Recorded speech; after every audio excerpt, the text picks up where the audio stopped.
Welcome to my mommy's podcast. This episode is sponsored by my friends at Four Sigmatic, my longtime source for superfood mushroom-infused beverages like tea, coffee, and elixirs. I've also really been enjoying their new plant-based protein powder, which is infused with 7 functional mushrooms, adaptogens, and no harmful fillers. It's really easy to add to smoothies or to drink on its own in water. I've even made whipped cappuccino smoothies using their vanilla protein powder and a packet of their Lion's Mane coffee. It was delicious and a perfect breakfast. So many protein powders taste chalky or have that weird artificial sweetener taste, and theirs is made with no gums or fillers or artificial sweeteners, just natural vanilla, and it's delicious. They also now have a peanut butter flavor if you are a peanut butter fan like I am. If you are new to functional mushrooms, I also highly recommend checking out their reishi packets at night for better sleep. Check out those and all Four Sigmatic products by going to foursigmatic.com/wellnessmama and using the code wellnessmama, all lowercase, all one word, to save 10%. Again, that's foursigmatic.com/wellnessmama and the code wellnessmama to save 10%. This episode is brought to you by Wellness. That's wellness with an E on the end. My new personal care line of products that are natural and good for you: hair care, toothpaste, hand sanitizer, and more. You've likely heard that much of what you put on your skin is absorbed into your body, which is a good reason to avoid harmful products, and I feel like many of us do. But you can also use this to your advantage by putting beneficial things on your body. Realizing that many of my closest friends and even family members still used certain conventional personal care products, even though they'd cleaned up many other parts of their diet and wouldn't dream of eating processed food or using harmful cleaners, but they weren't willing to sacrifice how they looked and felt when it came to personal care products. I set out to create alternatives that outperformed the existing conventional options, but without harmful ingredients and with beneficial ingredients that benefit the body from the outside in, and thus Wellness was born. Our good-for-you hair care and mineral-rich toothpaste nourish your body from the outside in, while you hopefully nourish it from the inside out to have amazing hair and teeth. Check it out and learn more at wellness.com. That's wellness with an E on the end, WELLNESSE.com. Hello, and welcome to the Wellness Mama podcast. I'm Katie from wellnessmama.com and wellness.com. That's wellness with an E on the end. And this episode is a follow-up that answers a lot of questions about the research and clinical use of certain substances that are having a really profound effect in trauma therapies. I'm here with Dr. Jennifer Tippett, who is a licensed clinical psychologist in the Denver metro area, and she's been working with individuals with mental illness and substance misuse for a decade. And she has seen a need to educate people about the misuse of certain substances and their use for trauma and addiction. She's the director of the Substance Use Disorder Specialty at the University of Denver's Graduate School of Professional Psychology, and she teaches a sequence of graduate level courses about the neurobiology of trauma, addiction, and behavioral addictions. She also has a small private practice where she sees individuals and couples and provides psychedelic integration and ketamine-assisted psychotherapy. She's really passionate about helping people in these areas, and I wanted to have her on because these were things that were really helpful to me in my own processing of trauma and have been really helpful to me in my life. And we're likely going to see some of these things be legalized in a clinical setting in the United States in the next couple of years. I think the conversation around this is really important as that process happens because they can be very valuable tools, but they can also be misused just like anything can. And I think that understanding and education around these ahead of time is vitally important, as well as the integration after.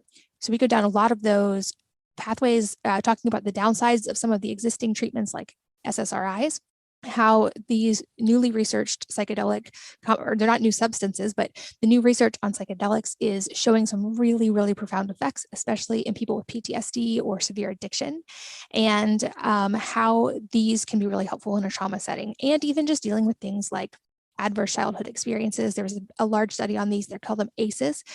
We go down a lot of different roads with this conversation, and I think it's a really important conversation to have. Like I said, I think this is a topic that we need to approach with an open mind, and that just like anything I said, these are tools that can be misused, but they also can be extremely profound. And the data is pretty amazing on people using certain of these substances in a correct setting for trauma processing, even in treatment-resistant depression and really severe PTSD. And I think that it's important as these things become available to make sure that they're being used correctly, but also that there's access to them. So without further ado, let's join Dr. Tippett. Dr. Jennifer, welcome to the podcast. Thanks for having me. I am excited for this conversation because I think actually someone recently asked me, what do you think is the largest source of human suffering? And my answer was unresolved trauma, which largely comes from my own personal experience, but just seeing that journey the past few years of how I had done so much of the physical side, like diet, nutrition, all of that. And it wasn't until I addressed trauma that I actually was able to heal. And I've also recently started opening up more about some of the a little less known therapies that I've tried that were really impactful for me personally. And I think there's a lot of stigma around some of these therapies. So I've wanted to make sure that I open this conversation around these therapies in a very educated, thoughtful way, and especially really delving into the therapeutic use, because I can say from firsthand experience, these are things that years ago I would never have even considered and would have judged just immediately and written off. And now I am at the point where I actually think it's criminal that we're not using these things more, having seen just how profoundly they're impacting people. So to start off, we're definitely going to delve into the area of psychedelic research in this podcast quite a bit. I would love to hear how you got into that world and kind of what your baseline experience is. Yeah, I'm a licensed clinical psychologist and I'm a forensic psychologist by training. So my whole world was trauma. You know, if you are on parole, if you're involved in substance use treatment, if you're a serial killer sitting in prison, like I've sat with all of those people, and I sort of became like trauma whisperer. It was everywhere around me all the time. And then, like most people, I would say above 90% of us, whether it's, big trauma, like the thing we think of when we think about trauma, or the more like chronic ambient kind of trauma from childhood, I had my own. And I, was doing and finding other kind of alternative ways of managing my trauma and doing therapy. And then I was doing what I was trained in the room. And I could really see the difference between the progress I was making and what I was doing for folks in therapy and kind of in a more traditional model. And, to your point, Katie, like this was really not talked about for a good chunk of time. A lot of us saw that there had been good research and there was maybe something to be done. And a lot of us were having our own experiences and understanding that this could be powerful, but we couldn't talk about it. So we're just now finally getting to be able to talk about it. So I took a position as the director of the substance use disorder specialty for the University of Denver. And one of the things that I was able to then do was start looking into research and talking about and teaching about both trauma and the use of psychedelics to treat trauma. So eventually, this is a very long-winded answer to your question. I took what I had been trained to do and what I knew from my own personal experience worked, and I was able to bring them together in a way that I think is going to be hugely powerful in this field. And I think that's so important to really talk about this part where it's being researched, extensive research right now. It's being used by therapists in very careful clinical settings, and the results are truly astounding of what we're seeing. I know the PTSD trials are absolutely incredible, and these are we're talking about patients with massive depressive episodes or PTSD that are non-responsive to other medical interventions. And I understand certainly why there's a stigma about certain substances. I think a lot of drugs get lumped into one category, but my thought is, like anything can be abused. We see people abuse food all the time, abuse alcohol all the time. Even pharmaceutical drugs that are approved can be abused. And so I think that's really important to have the conversation about context. And it seems like when the context is carefully curated and we're talking about a clinical setting, we're seeing really incredible results. And I'm curious, why do you think we're seeing such a swell of interest now in the research around this topic and in people being willing to try it? Yeah. First, I want to say I really appreciate your point about, I tell my students all the time, there is no such thing as a bad substance. It's just about how you use it, right? So even heroin, that's found in morphine, which we use in medical settings. Like there is no such thing as bad. We make things bad. And anything can be abused, to your point. I think that the swell of interest really comes from the fact that we've been looking at trauma forever and ever and ever. We've called it shell shock. We've called it all of these different things. We know that it really greatly impacts people and impacts the generations that come after them. So there's been always interest in trying to figure out how to help people manage. The first thing we came up with was SSRIs, and that got huge. Most people don't know or realize that SSRIs don't work for more than half of the population. And so, I think there's been a real hunger for finding something that did anything to help at all. And then a step above that, for some people, SSRIs will kind of like manage symptoms or like dull sensation, but people don't want to live like that all the time. And so when we started to look at the research, and the research really started coming out saying, this is not masking symptoms. This is not just dulling your experience. This really seems to be healing parts of you and parts of your brain, and it's permanent. That's, I think, has been really, really exciting to folks, especially folks who have really suffered. You talk to most of my patients will say, I've been on this SSRI, this one, they augmented it with lithium, then they added an antipsychotic, Depakote, right? Like they've done all of the things, and it feels hopeless. And so I think this has really given people, a sense of hope. Absolutely. And I want to zone in on one word that you just said, which is permanent, because that's another difference. Is so many of the other treatment models that we have available are ongoing, and people have to continue to take the medication or continue the talk therapy. So why are we seeing such a different impact when it comes to psychedelics versus just talk therapy alone or these other more conventional medications? Yeah. And I'll caveat by saying, the research is ongoing. And in psychology, we never want to say permanent to anything. And I've said a swear word in my field, right? We never want to say anything's cured or permanent. Although a lot of us like really secretly are like, permanent. I think that what we're seeing is that this works at a brain level. There seems to be some neurological and regulatory system changes that occur with the use of psychedelics. Not necessarily, I think you will still get some benefit if you are just taking them recreationally and running around in a field talking to God. You might have some insights and some perspectives that are great. But it really does seem to be that we can use these to start to create more and different neural pathways. Different ways of experiencing things in the body, where we know trauma lives. Trauma hangs out in our bodies forever, unless we move it and process it. So this really seems to work at a deeper level than just our minds and our brains telling us like, oh, you're fine now, or let's, desensitize you to that. Let's suppress your reaction to that. This really seems to get underneath what's going on at a biological level when we encounter traumas. Let's go deeper on that, because I think this is often not talked about enough. I know I was first exposed to it when I read The Body Keeps the Score, but the idea that trauma is stored in the body, like you said, and I tend to the more like logical, cerebral explanation of everything. And so I kept trying to solve it with logic. And I eventually had to learn that when the trauma is stored in the body, you can't logic your way out of it. You have to address that deep core somatic issue as well. And logic doesn't work. But walk us through from the clinical side, what you mean by trauma lives in the body. Yeah. So as you experience, any type of trauma, it gets encoded in your brain and sort of stored. And parts of your brain, the mid part of your brain, I'll try not to get too professory on you. But the thing the star of the show, whenever we talk about trauma, right, is the amygdala. And the amygdala gets really sensitized. And we start to store these memories and these sensations of knowing and experiencing in our bodies. And our bodies actually carry it.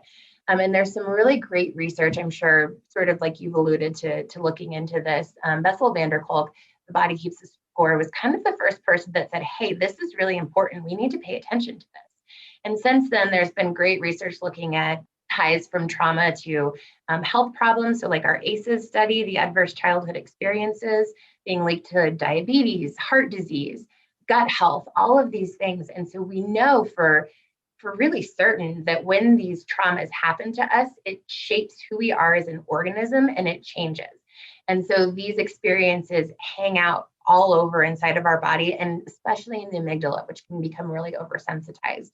And that's part of why you can't logic your way out of it, because your frontal lobe doesn't tap into that. Your amygdala does, your fear center. That makes complete sense. And like I said, I had done talk therapy for literally a decade with very minimal results. And what actually kind of started the snowball of my recovery, I think was was partially psychedelics and having to like probably not doing them in the way that we should encourage people to do them correctly, but like feeling out of control and having to address some of those inner feelings, but also the somatic side through a healer who was doing body work. And after that session, I literally shook for 2 hours, like that kind of like adrenaline release shaking, I'm guessing is what was happening. And I thought about it and realized, animals have near-death experiences all the time and they don't walk around with PTSD, but they do that. They like almost die and then they shake and they like process it through their bodies. Whereas humans, we have the ability to like bottle it up, lock down, build walls, and then we're in the sympathetic nervous system state and it's not safe to process those things. So I love that you brought that side up, and also the adverse childhood experiences study. I think this is an important thing to understand from a parent perspective as well. I know you're a mom also. So it's a little bit of a tangent before we go deep on the psychedelic side. Are there things we can do as parents? Certainly we can't protect our kids from all adverse experiences, but to help them learn processing tools early and so that they don't kind of tend towards that suppressed. Yep. Yeah, you're bringing up Peter Levine's work, which is really well studied about the shaking. It's actually a great bodily release and somatic release. I would say the number one thing we do, or we can do, and this is, my kids are older, and so the more I learn about trauma, the more I look back and I'm like, oh gosh. But the best thing we can do is actually process our own. We repeat what we don't acknowledge and are not aware of, even with the best of intents. You can read all of the parenting books you want, but if you haven't done your own internal work, you are going to repeat those patterns. And allowing and processing what is keeping you from showing up fully as a parent is going to be the biggest barrier to your kids being able to learn how to show up fully as themselves. Yeah. Oh, absolutely. And I look back to and think of those things of, I wish I had known this earlier, but also realizing I think every parent, short of some extreme circumstances, we're all doing the best that we can. And I think from personal experience, one of the more powerful things we can do is also admit when we make mistakes and then give them the container and the freedom to express their feelings. Because I think about like that adrenaline shaking, and I did rage therapy one time and literally threw an actual temper tantrum. And I'm like, yeah, kids are born knowing how to do this. And then we tell them to stop doing it. So just letting our kids experience the range of their emotions without projecting on them like, oh, don't cry, or, oh, you're feeling sad, but let them have the experience and give them a safe place to know that they can have those emotions maybe. Yeah. I think it will go a long way. Absolutely. And we also do this interesting thing where, time out, where we're like, oh my gosh, you're being emotionally unacceptable. Go to your room, get it together, and then come back when you can be something that I can handle. Right. So we do all of these really inadvertent, weird messages to kids around like what you're doing is not okay. Who you are is not okay. Go away or change it so that I am more comfortable with what's happening. And then you will be accepted. And so really for us doing the internal work of like, why, when my kid tantrums, do I get so flooded? Do I get so overwhelmed? Do I feel shame if people are watching? Right? Like that's us. Any tips from the parent side of, because certainly children will experience intense emotions, as far as like the best I've kind of figured out with them is to ask them like, what do you need? Do you want space to process this? Do you want to go outside and do something active to help your body work through this? What do you need? But I don't feel like I have a perfect handle on this either. Yeah, I don't think, to your point, we're all doing the best we can, right? And I don't think any of us have a perfect handle on it. I have 2 teenagers, and so I have the luxury of being able to talk out a lot of things with them, and especially my daughter, who's almost 18. We have some great conversations around like, oh, wow, you're really dysregulated right now. Let's talk about what's happening for you. And so with little kids, I think even just reflecting back and saying that it's okay. Wow, you're really angry right now. And I can understand why you're angry. I would want that candy bar too. And it's okay that you're showing me that you're angry, and really being able to sit with them. And I love that piece that you add, Katie, of like, what do you need? What would feel good to you right now? How can I support you in this? I can't give you the candy bar, but how can I help you through this emotion of feeling anger? And just really being able to reflect back to them that what you feel and what you experience is valid and worthy, and someone will sit with you in it, and you deserve that. All right, so back to the topic of psychedelics. You, from my understanding, work with them in a clinical setting, which I think is a really amazing thing that we have this available more and more now. And I actually expect over the next few years, we're going to see much more widespread availability of this. And so I wanted to start these conversations early as things become available, because like we've talked about, I think anything can be done wonderfully or poorly. And it's all about, especially when we're talking about things like this, the set and the setting and the intention. And there's so much that goes into that. So to start, how are you currently working with people in these realms of psychedelics? Yeah, so it's really depending on what substance you talk about. Ketamine's a little bit different. We can work directly with ketamine, and that's legal. And ketamine seems to have some really nice indicators for depression, especially intense suicidal depression. So doing, either guided sessions with ketamine or a full infusion and then doing integration. But things like psilocybin, MDMA, some of those other psychedelics aren't available in the US to be used unless you're in a research study. So again, yeah, we expect these things to start to become legal, especially MDMA. I think we're thinking like 2 to 3 years for MDMA. So at this point, I do some research. MDMA and couples therapy is kind of my pet project that I'm working on right now, but also looking at best practices in ketamine clinics. To your point, Katie, ketamine clinics are being thrown up all over the country, and people are going in and being infused with ketamine and then like sent out the door. And there's no real consistent, like, hey, this is how we should be using this. This is how it should look. So really interested in looking at best practices around that. And then I do a ton of integration in my private practice. So whether it's being with somebody while they're doing a ketamine infusion or lozenge or something like that, and then processing after, or just kind of doing the set and setting for folks. So really kind of honing in on what their experience was and integrating that into their life. Well, maybe since ketamine is more widely available right now, let's start with that. So I've mentioned this in at least one podcast before, but kind of explain to us what ketamine is doing in the brain and the body, and then how it's valuable. I mean, depression is obviously a huge topic right now. And we know, especially after the last couple of years, how drastically it's on the rise. So how is ketamine able to kind of address that in a way that other methods aren't? Yeah, so ketamine's a dissociative. It was originally a horse tranquilizer, which is always sort of a funny thing, right? And then was a club drug, or, sort of used recreationally. And then it was by chance that it was stumbled upon, like it really seems to alleviate depressive symptoms for a bit of time. And so within the brain, kind of creating that space and working on certain receptors that then allow a person, what I've heard from most people, and what I think is a good, accurate kind of way to think about it, there's like a decoupling and an ability to kind of look at and experience oneself in a very different way. And so when I speak with people after they've done ketamine, our integration often looks like taking these things that are pretty metaphorical or feel very out of body and incorporating and understanding what the brain was sort of coming up with or trying to communicate during the session. And it is the most widely available. It's the one that people kind of are able to access right now. The effects of it are a little less, how to say this, it's maybe the one that is a little more short term as far as gains go. And it may be something that people, kind of need to continue to do or continue to have. Again, we don't have a lot of best practices around it. So that's not necessarily fair of me to say, but that's what the early stuff is looking like, is that it doesn't last quite as long. Got it. Okay. And then beyond there, you've also mentioned Mdma therapy, which I know that MAPS is doing some studies on this. We're seeing, I believe it got through the next round of clinical studies very recently.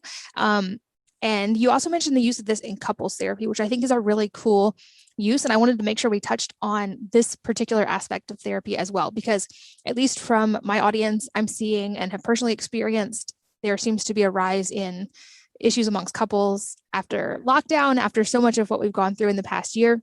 So I'm curious, like, I know you work with couples as well. So kind of walk us through what MDMA is, maybe as a compound, and then why this is so effective, especially in, well, I guess any kind of interrelational therapy. Yeah. So MDMA is what we sort of used to think of as ecstasy, although it's a much cleaner version of that, but it's the active ingredient in that. And it creates a surge of dopamine and oxytocin in the brain, oxytocin being our connecting or bonding chemical, right? And dopamine being that euphoric piece. And what it seems to really do, especially in couples therapy, is just quiet shame and allow people to drop defenses.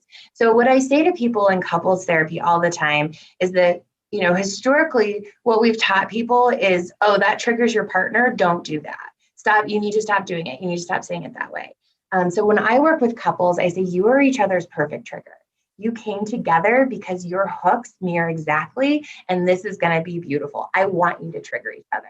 Let's dive into those triggers and look at what's underneath them. Why does that trigger you when that happens, right? So that actually is the work of couples therapy. It's not learning to avoid that. So what my study and what my research hypothesis kind of is around this is because we know that MDMA allows people to experience things like traumatic memories, like we've seen in veterans, in a way that, sort of dampens the trauma or like creates euphoria and then pairs with the memory. In couples, it really seems to decrease this sense of like, I have to protect myself, I'm triggered, I'm in shame response, all of these things that we see day to day when we're in a relationship with someone. It really seems to soothe that and allows people to meet each other in a place that is vulnerable and open and discuss things much more productively. And then it's a lasting change because it gets anchored in the body, like we talked about before. So the experience of being seen and being known and being heard by your partner in a way that is accepting and loving gets anchored in as well. Yeah, that's huge. I love that line that you are each other's perfect trigger. And I'm guessing this goes back to circle to the earlier part of conversation to some childhood stuff and maybe like unfulfilled needs in childhood. Is that what you're seeing as well? Yes, 100%. We recreate what we think of as love. I was just saying to some students yesterday, our earliest experience of love is our caregiver, obviously. And at the time where we learn this is a cow, the sky is blue, this is love, right? So depending on what your this is love is, you bring that with you into adulthood. And if you were dealt like a really great hand, that's great, good for you. And if you were dealt maybe an okay hand, you've got some stuff. If you were dealt a really poor hand, you've got some more stuff to work through, right? And so one of the things I often ask people is, why does this feel like love to you? People who come to me in relationships that are really volatile, really difficult, why does this feel like love to you? Because this is about you.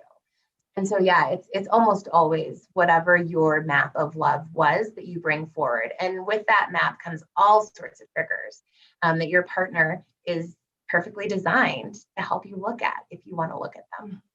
And I don't know if there's any clinical backing to this, but I've heard and also kind of felt in my own experience that we kind of all emerge from childhood with some kind of core either insecurity or unanswered question. And often it mirrors something like, I'm not good enough, or I'm not lovable, or I'm not worthy. Seems like we all kind of maybe have an element of that in us somewhere. Are you seeing that when people come to you in a clinical setting as well? And is that like one of these maybe unresolved things that's causing those triggers?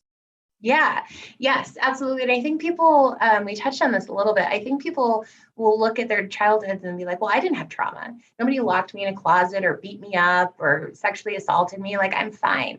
But there's actually all these little kind of chronic ambient things that occur during childhood that create trauma for us in the mind. And a lot of us are walking around with these kind of wounds. And what you're speaking to are like these core wounds of, I'm not lovable, or I can't be accepted. My feelings aren't valid. So all of these things start to create distance and disallow us from real connection with people until we look at them and heal them ourselves.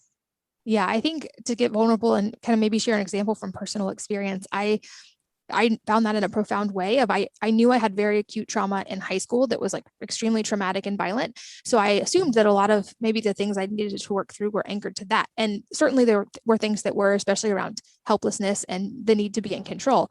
But what actually was more difficult to work through and more paradigm shifting when I did were those small moments that were completely unintentional on behalf of my parents in childhood, where maybe I had like spilled something and got yelled at, like, why did you do that? And I internalized like, oh, I'm not good enough. It's not safe to make mistakes. And those things are so early and so anchored that they were much more pervasive and actually took, I feel like, more work to let go of.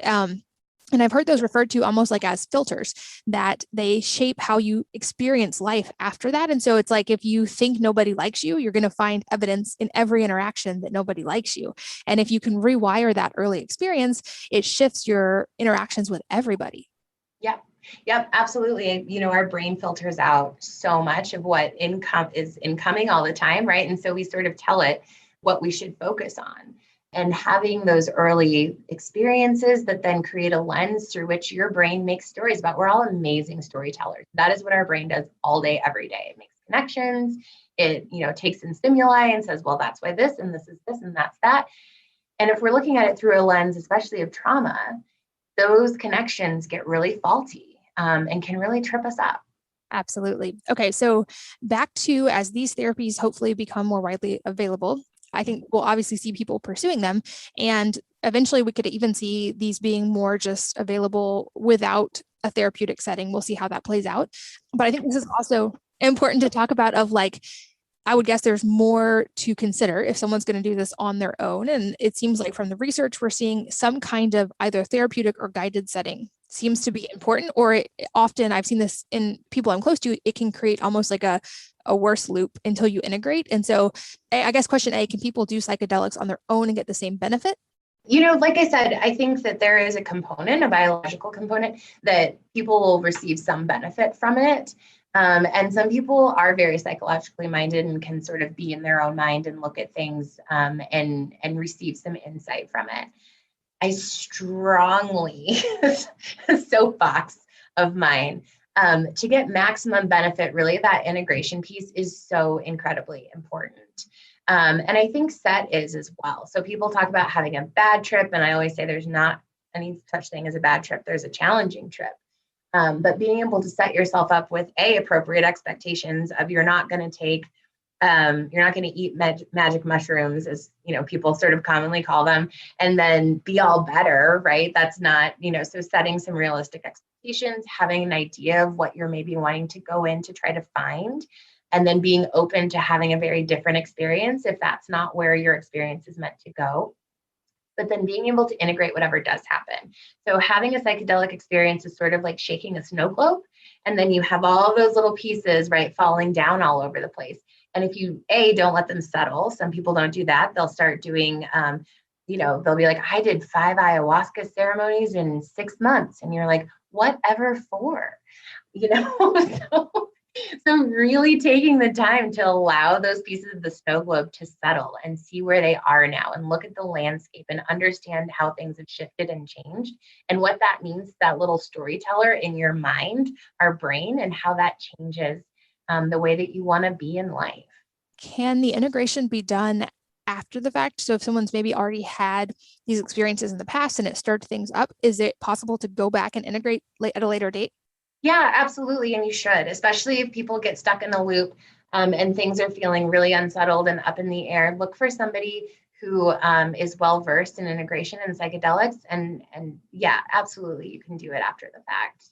And I will definitely put some resources in the show notes for anybody listening, both of the things that are currently legal in the US so people can find that. And I know there are therapists who are using ketamine with good results. There are also availability of some of these things out of the country, which are some of the options I've pursued, so that it is legal at certain places in the world. I can put resources for that as well. But like we've talked about, I would expect that we start to see this become more widely available within the US as well. And I think when we start having that conversation and people start maybe pursuing these options, what are some things people should be looking for in those types of clinical experiences and in a facilitator? Like you mentioned, I've seen people go down the ayahuasca train a lot and then just keep doing it over and over. And I guess I kind of think of it as like, isn't this a thing you're supposed to do and then help move beyond? It's not like a drug that you're taking every day.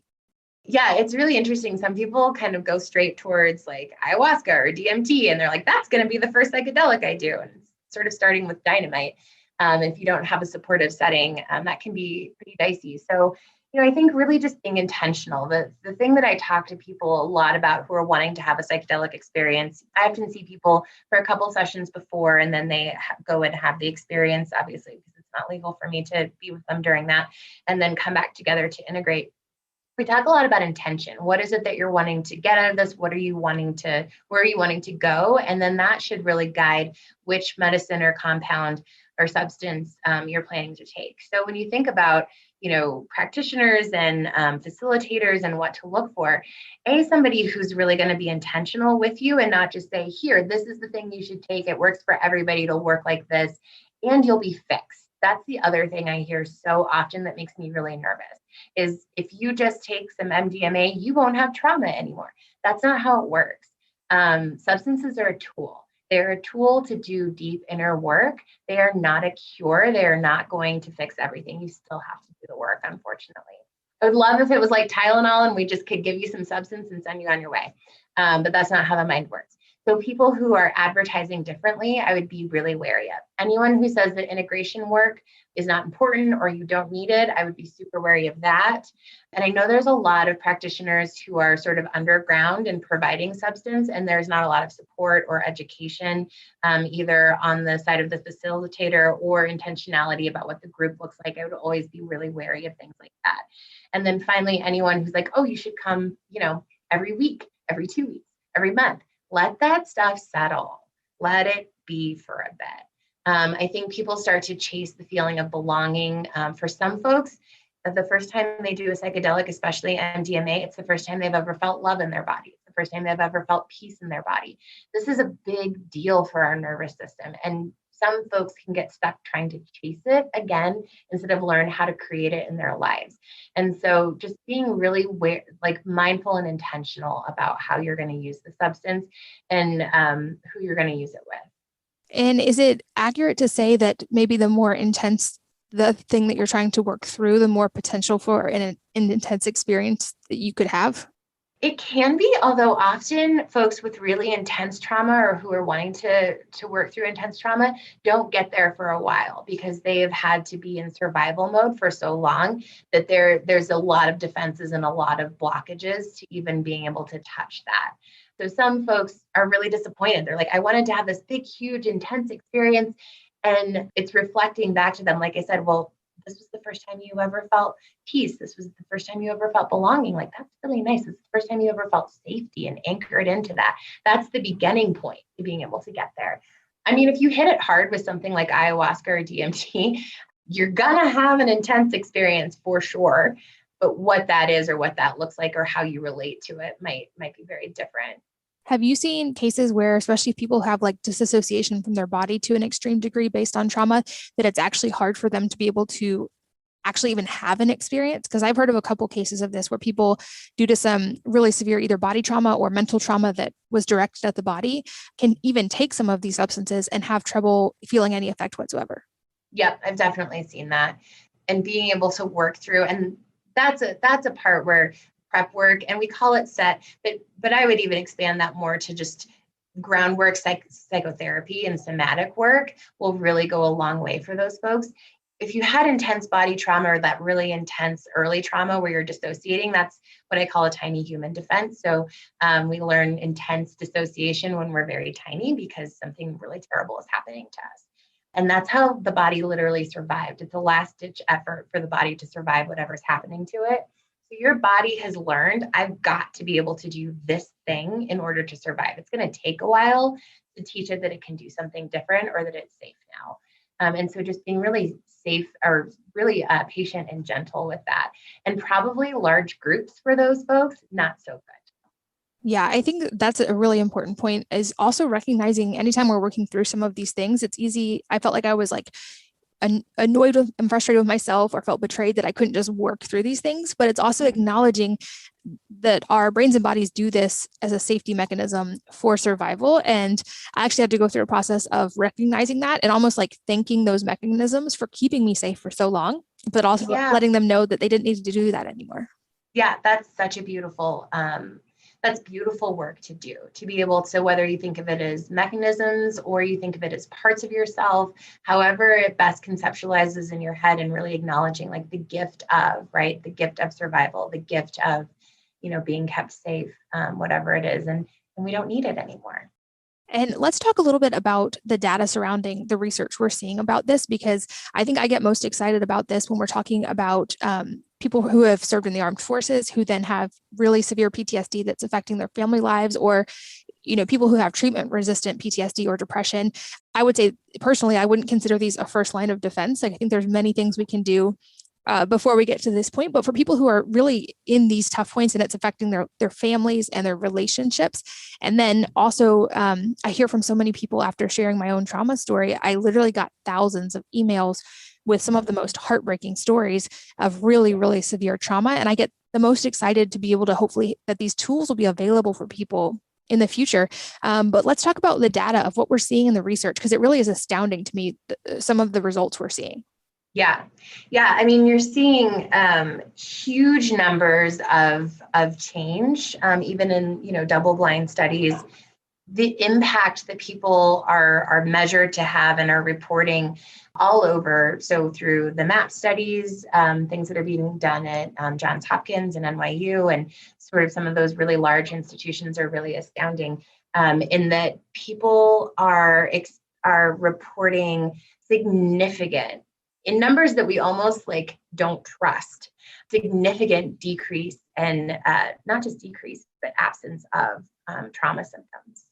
And again, I think that it's important to add that these are taking place, in research settings, and they're taking place in clinical settings. And so with folks who are well-versed in how to manage that severe trauma and what's going to come up or potentially could come up with the use of these substances. But yeah, the data really is remarkable in all studies.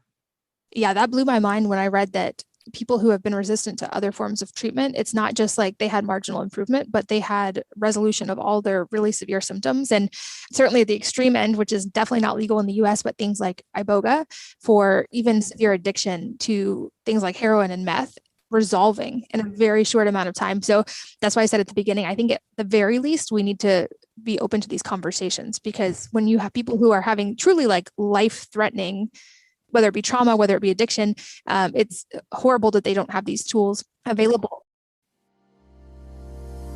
This episode is sponsored by my friends at Four Sigmatic, my longtime source for superfood mushroom-infused beverages like tea, coffee, and elixirs. I've also really been enjoying their new plant-based protein powder, which is infused with 7 functional mushrooms, adaptogens, and no harmful fillers. It's really easy to add to smoothies or to drink on its own in water. I've even made whipped cappuccino smoothies using their vanilla protein powder and a packet of their Lion's Mane coffee. It was delicious and a perfect breakfast. So many protein powders taste chalky or have that weird artificial sweetener taste, and theirs is made with no gums or fillers or artificial sweeteners, just natural vanilla, and it's delicious. They also now have a peanut butter flavor, if you are a peanut butter fan like I am. If you are new to functional mushrooms, I also highly recommend checking out their reishi packets at night for better sleep. Check out those and all Four Sigmatic products by going to foursigmatic.com/wellnessmama and using the code wellnessmama, all lowercase, all one word, to save 10%. Again, that's foursigmatic.com/wellnessmama and the code wellnessmama to save 10%. This episode is brought to you by Wellness. That's wellness with an E on the end.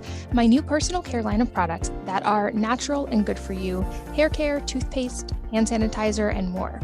You've likely heard that much of what you put on your skin is absorbed into your body, which is a good reason to avoid harmful products, and I feel like many of us do. But you can also use this to your advantage by putting beneficial things on your body. Realizing that many of my closest friends and even family members still used certain conventional personal care products, even though they cleaned up many other parts of their diet and wouldn't dream of eating processed food or using harmful cleaners, but they weren't willing to sacrifice how they looked and felt when it came to personal care products. I set out to create alternatives that outperformed the existing conventional options, but without harmful ingredients and with beneficial ingredients that benefit the body from the outside in, and thus Wellness was born. Our good-for-you hair care and mineral-rich toothpaste nourish your body from the outside in, while you hopefully nourish it from the inside out to have amazing hair and teeth. Check it out and learn more at wellness.com. That's wellness with an E on the end, WELLNESSE.com.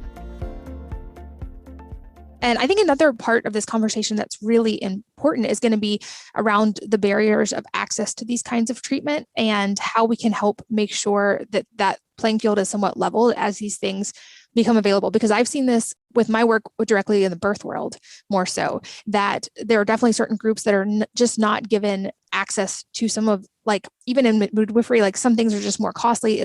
There's not access to them. And I would guess this is going to be also a thing we have to really work through in this area as well. Yep. This is 100% going to be one of those things. Even ketamine at this point, I mean, that's an out-of-pocket expense, and it's not a small one. So that's a barrier right there.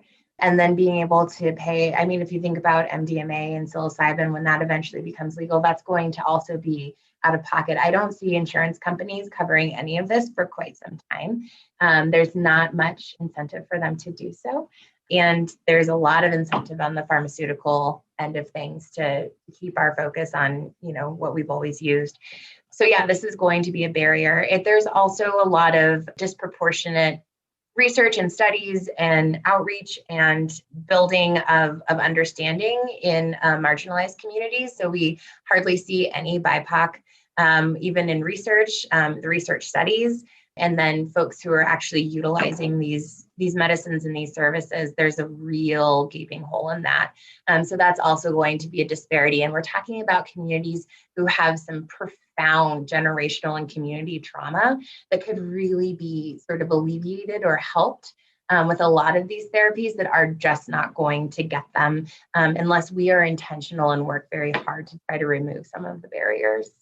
Yeah. And sadly, that's a trend, unfortunately, I think we see across a lot of areas of medicine, even with women, just because women are harder to study because our hormones change. And so often women are excluded from trials of things. And so we're taking things that were studied on men and we don't actually know how they're going to impact women. And certainly I've seen that again in the birth world with anyone of color or any minority group whatsoever, typically just doesn't have the availability and access that they should. And I think that's a really, really important conversation to have. And as these things become legal, I think it's important to have that top of mind. I don't know any way to address it other than on a personal level for now, which I always go back to. I think we all at least have the ability to create change in our own communities. And I've seen beautiful examples of friends in my own life who had life-changing recovery from some of these therapies, then sponsoring other people to be able to have access to them as well. And so even until we can get to a widespread level where these things are more accessible, I think we each have the ability to help other people access them too, which is a really cool method.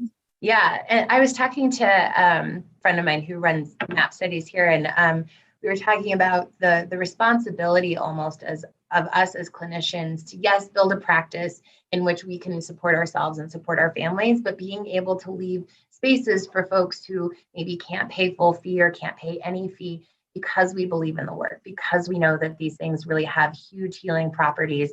And if you can help one person heal, then they can do exactly what you're saying in their own personal lives, right? Like help other people heal, whatever that looks like. And so some of it is clinicians leaving space to do pro bono work using something that we know is really great. Some of it is taking our research into those communities and building those relationships and partnering with community organizations that are already there instead of saying, hey, come to my university.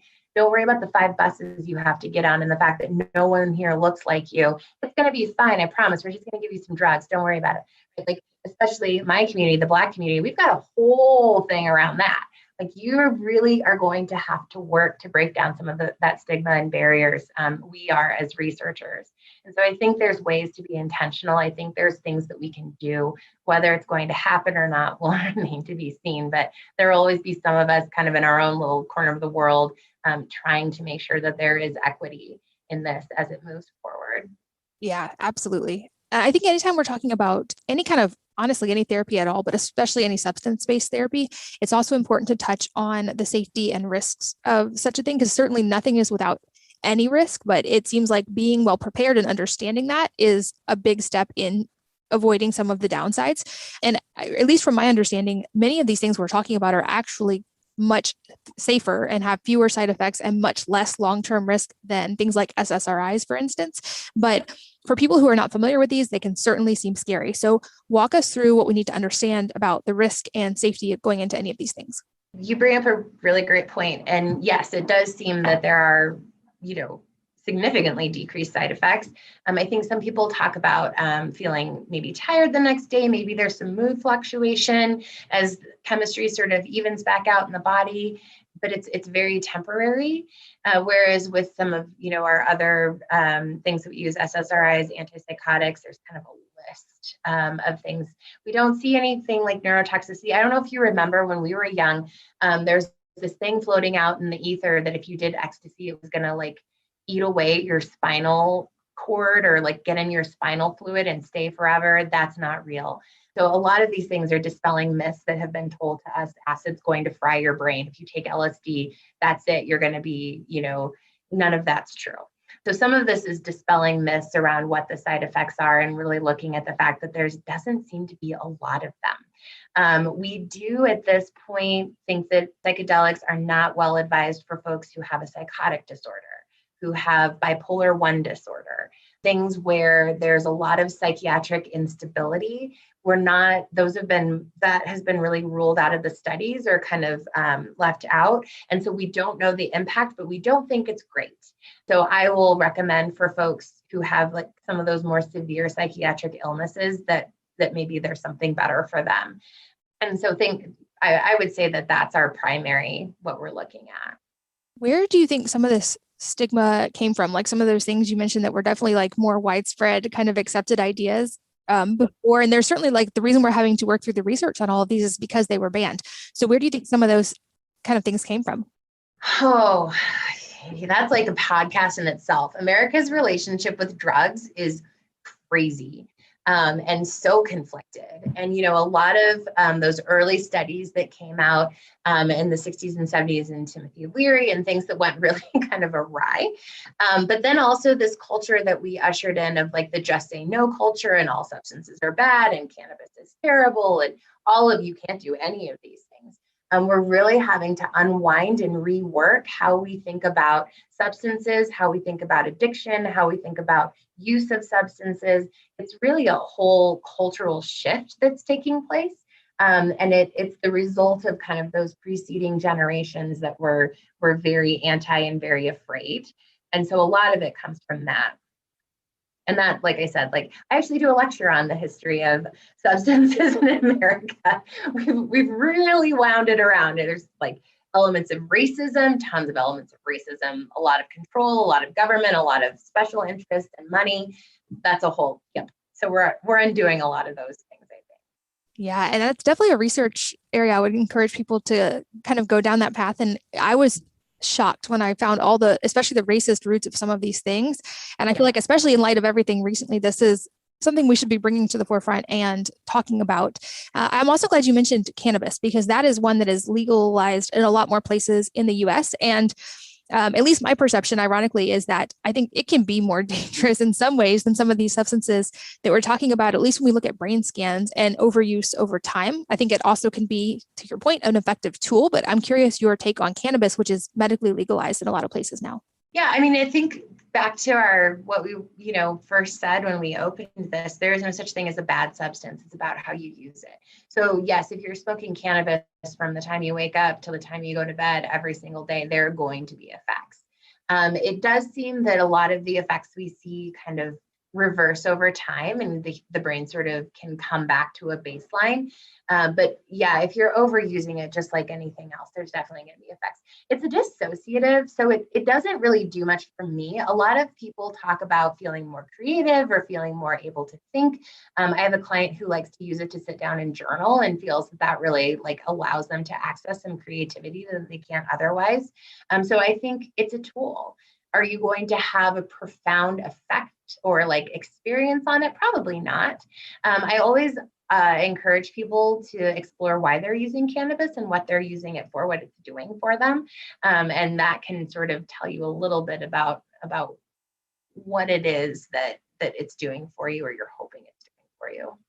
Yeah. And I always also like to put in the perspective of, alcohol is legal in the entire US. And I would at least argue that alcohol is much more damaging to the body and the brain, especially when used long-term or overused, than any of these things that we're talking about. But yet many people who will not think twice about drinking a bottle of wine on the weekend have some reservation about these substances, which again, I think it's important to be cautious and to understand them and to be well educated. But I just like to put that as a frame of reference because we have these legal things that I think can be much more dangerous.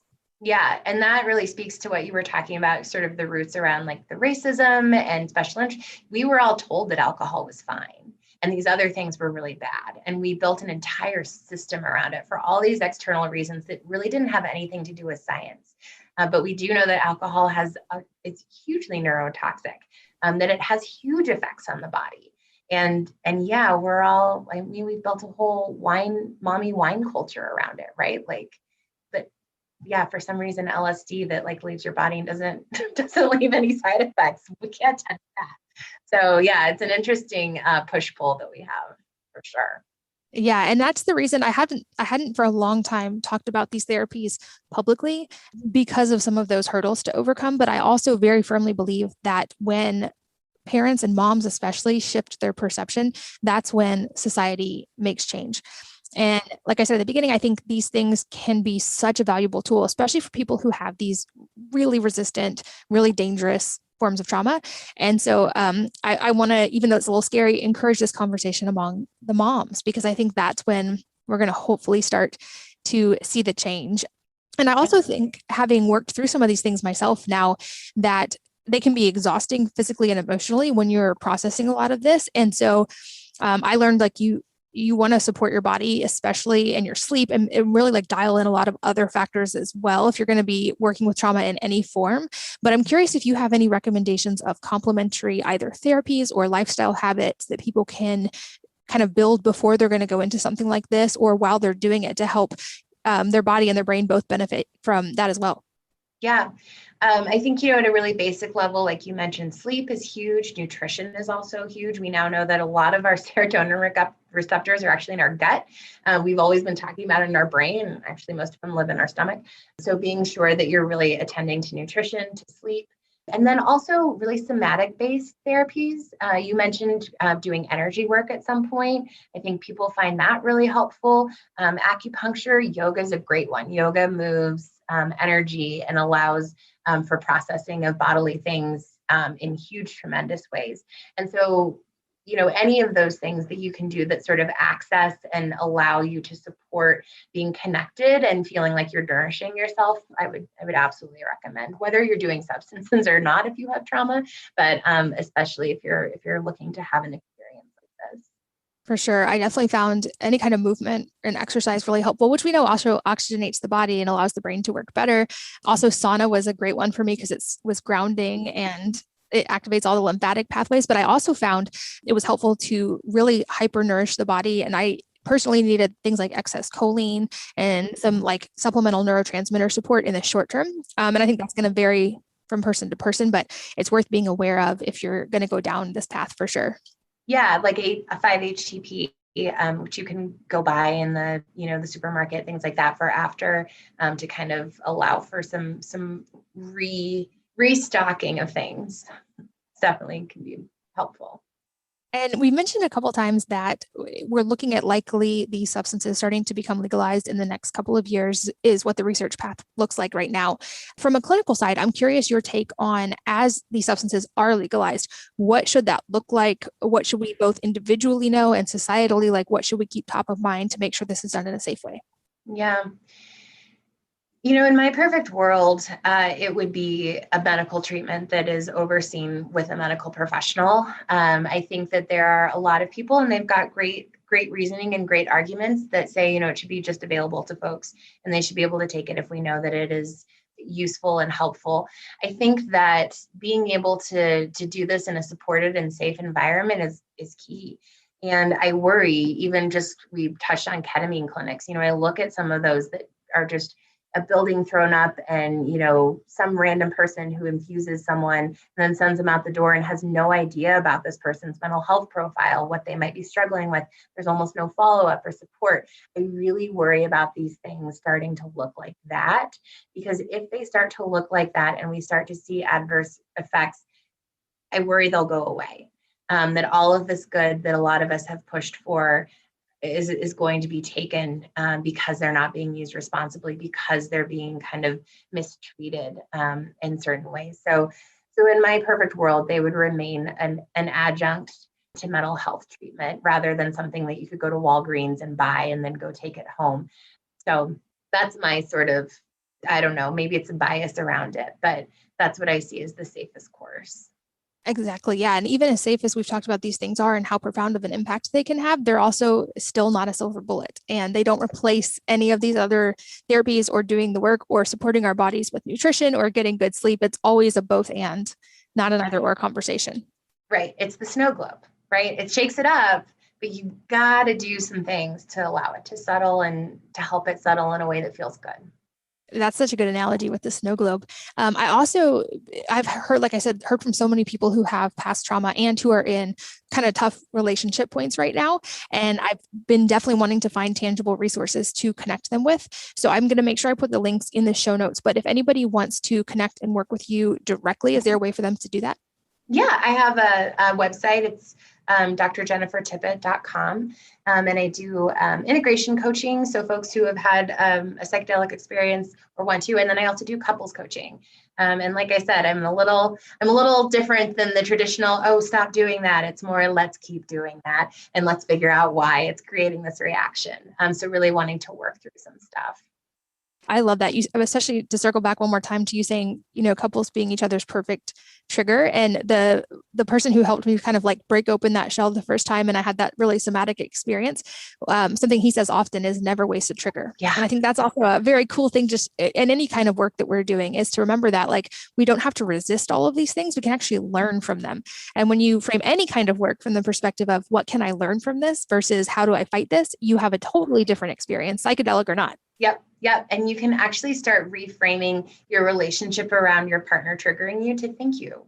Thank you for triggering me in this way. So I now get the gift of looking at what this is and healing it myself. And that ripples to our children as well. I think I've always said my kids are my greatest teachers. And especially when they trigger us, they're so often a reflection of things in ourselves. Yes, 100%. Well, as we get close to the end of our time, another question I love to ask is if there's a book or a number of books that have had a profound impact on your life, and if so, what they are and why. Yeah, I love that question. I think, The Body Keeps the Score is one of the big ones, especially for me professionally. Just it made so much intuitive sense once I read it. I've been working with addiction for years and really came to conceptualize that as a manifestation of trauma rather than its own kind of behavioral thing when you stop. And so Bessel van der Kolk's work really spoke to me in a way that was affirming, like, yes, you are correct. This is what's happening.